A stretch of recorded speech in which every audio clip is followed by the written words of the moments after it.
ଜୟ ଜଗନ୍ନାଥ ପିଲାମାନେ, ଆଜି ଆମେ ଦଶମ ଶ୍ରେଣୀ ପିଲାମାନଙ୍କର ବାକ୍ୟ ବିଚାରର ଯେଉଁ 7 ନମ୍ବର 8 ନମ୍ବର ରହିଯାଇଥିଲା ତାହାକୁ ଆଲୋଚନା କରିବା। ଅନୁଶୀଳନୀ 2 7 ନମ୍ବର 8 ନମ୍ବର। 7 ନମ୍ବର ପ୍ରଶ୍ନଟି ଥିଲା ପଦାନ୍ୱୟୀ ଅବ୍ୟୟ କେଉଁଠାରେ ବ୍ୟବହୃତ ହୁଏ? ପଦାନ୍ୱୟୀ ଅବ୍ୟୟ ସାଧାରଣତଃ ବିଶେଷ୍ୟ କିମ୍ବା ସର୍ବନାମ ପଦରେ ବ୍ୟବହୃତ ହୁଏ। ଉଦାହରଣ, ଘର ଭିତରେ, ଘର ଭିତରେ। ଏଠାରେ ଭିତରେ ହେଉଛି ପଦାନ୍ୱୟୀ ଅବ୍ୟୟ। ବିଦ୍ୟାଳୟ ପର୍ଯ୍ୟନ୍ତ, ଏଠାରେ ପର୍ଯ୍ୟନ୍ତ ହେଉଛି ଏକ ପଦାନ୍ୱୟୀ ଅବ୍ୟୟ। ମୋ ସହ, ସହ ହେଉଛି ଏଠାରେ ଏକ ପଦାନ୍ୱୟୀ ଅବ୍ୟୟ। ଗଛ ଉପରେ, ଉପରେ ହେଉଛି ଏକ ପଦାନ୍ୱୟୀ ଅବ୍ୟୟ। ପଦାନ୍ୱୟୀ ଅବ୍ୟୟ କାହାକୁ କୁହାଯାଏ? ବିଶେଷ୍ୟ ବା ସର୍ବନାମ ପଦ ପରେ ବସି ସମ୍ବନ୍ଧ ବୁଝାଉଥିବା ଅବ୍ୟୟକୁ ପଦାନ୍ୱୟୀ ଅବ୍ୟୟ କୁହାଯାଏ। ପଦାନ୍ୱୟୀ ଅବ୍ୟୟ ବୁଝିବା ପୂର୍ବରୁ ପିଲାମାନେ ଅବ୍ୟୟ କାହାକୁ କୁହାଯାଏ ଟିକେ ଭଲ ଭାବରେ ବୁଝ। ଅବ୍ୟୟ ତୁମର 21ଟି ଅଛି। ଯେଉଁ ପଦର ଲିଙ୍ଗ, ବଚନ, ପୁରୁଷ, କାରକ ଅନୁସାରେ କୌଣସି ପରିବର୍ତ୍ତନ ହୁଏ ନାହିଁ ତାହାକୁ ଅବ୍ୟୟ କୁହାଯାଏ। କେତେକ ଇମ୍ପୋର୍ଟାଣ୍ଟ ଅବ୍ୟୟ ମୁଁ ତମମାନଙ୍କ ପାଇଁ ଏଠାରେ ଦେଇଦେଇଛି। ସମୁଚୟୀ ଅବ୍ୟୟ ଓ, କିନ୍ତୁ, ଅଥବା, ତେଣୁ ଲାଗିଥିଲେ ଜାଣିବ ଏହା ସମୁଚୟୀ ଅବ୍ୟୟ। ପଦାନ୍ୱୟୀ ଅବ୍ୟୟ, ଏହି ବାକ୍ୟରେ ଯଦି ସହ, ଉପରେ, ଭିତରେ, ପର୍ଯ୍ୟନ୍ତ ଥିବ କୌଣସି ବାକ୍ୟରେ ତେବେ ଜାଣିବ ଏହା ହେଉଛି ପଦାନ୍ୱୟୀ ଅବ୍ୟୟ।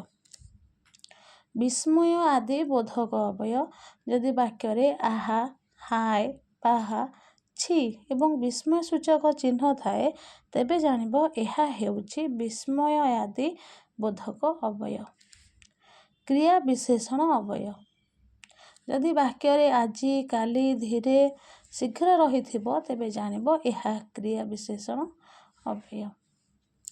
ଆଳଙ୍କାରିକ ଅବ୍ୟୟ, ହଁ, ତ, ତୋ, ନିଶ୍ଚୟ ଏହିସବୁ ଥିଲେ ତୁମେ ଜାଣିବ ଏହା ହେଉଛି ଆଳଙ୍କାରିକ ଅବ୍ୟୟ। ପ୍ରଶ୍ନବାଚକ ଅବ୍ୟୟ, କାହିଁକି, କେମିତି, କେବେ ଏସବୁ ଥିଲେ ଜାଣିବ ଏହା ହେଉଛି ପ୍ରଶ୍ନବାଚକ ଅବ୍ୟୟ। ନକାରାତ୍ମକ ଅବ୍ୟୟ, ନ, ନାହିଁ ବାକ୍ୟରେ ଥିଲେ ଜାଣିବ ଏହା ନକାରାତ୍ମକ ଅବ୍ୟୟ। ଏହି ନୋଟ୍ ଗୁଡ଼ିକୁ କରିନିଅ, ଏହା ତୁମର ଏକ୍ଜାମ୍ ପାଇଁ ଆବଶ୍ୟକ ହେବ। ଆସ ଏବେ ଦେଖିବା 8 ନମ୍ବରଟିକୁ। ସମ୍ବନ୍ଧ ପଦ କେତେବେଳେ ବିଭକ୍ତି ଯୁକ୍ତ ହୁଏ? ଯେତେବେଳେ ଗୋଟିଏ ବିଶେଷ୍ୟ ବା ସର୍ବନାମ ସହ ଅନ୍ୟ ବିଶେଷ୍ୟର ସମ୍ବନ୍ଧ ପ୍ରକାଶ କରାଯାଏ ବା ଅଧିକାର ବା ମାଲିକାନା ପ୍ରକାଶ କରାଯାଏ ସେତେବେଳେ ସମ୍ବନ୍ଧ ପଦ ର, ଙ୍କର ଆଦି ବିଭକ୍ତି ଯୋଗ ବିଭକ୍ତି ଯୁକ୍ତ ହୁଏ। ସେତେବେଳେ ଜାଣିବ ଏହା ସମ୍ବନ୍ଧ ପଦ ବିଭକ୍ତି ଯୁକ୍ତ ହେଲା ବୋଲି। ଉଦାହରଣ ଦେଖିବା, ରାମର ପୁସ୍ତକ, ମୋର ଘର, ଶିକ୍ଷକଙ୍କର କଲମ। ମନେ ରଖ, ର ଆଉ ଙ୍କର ହେଉଛି ସପ୍ତମ ବିଭକ୍ତି ଅଧିକରଣ କାରକ ପାଇଁ ଇମ୍ପୋର୍ଟାଣ୍ଟ। ଏଠାରେ ରାମର, ମୋର, ଶିକ୍ଷକଙ୍କର ସମ୍ବନ୍ଧ ବୁଝାଉଛି, ତେଣୁ ଏହା ବିଭକ୍ତି ଯୁକ୍ତ ଅଟେ। ମନେ ରଖ, ସମ୍ବନ୍ଧ ପଦ କେତେବେଳେ ବିଭକ୍ତି ଯୁକ୍ତ ହେଉଛି ଜାଣିବା ପାଇଁ ଟ୍ରିକ୍। ଯାହାର ପ୍ରଶ୍ନ ଆମେ କରିବା, ଯାହାର ବୋଲି ଯଦି ବାକ୍ୟକୁ ଯାହାର ପ୍ରଶ୍ନ କରିବା ଉତ୍ତରେ ଯିଏ ଆସିବ ତାହା ହିଁ ସମ୍ବନ୍ଧ ପଦ ଯୁକ୍ତ ବୋଲି ଜାଣିବା। ଉଦାହରଣ ଦେଖ, ଯାହାର ପୁସ୍ତକ, ରାମର ପୁସ୍ତକ, ରାମର। ଯାହାର ଘର, ମୋର ଘର ଥିଲା ଯାହାର ଘର ମୋର।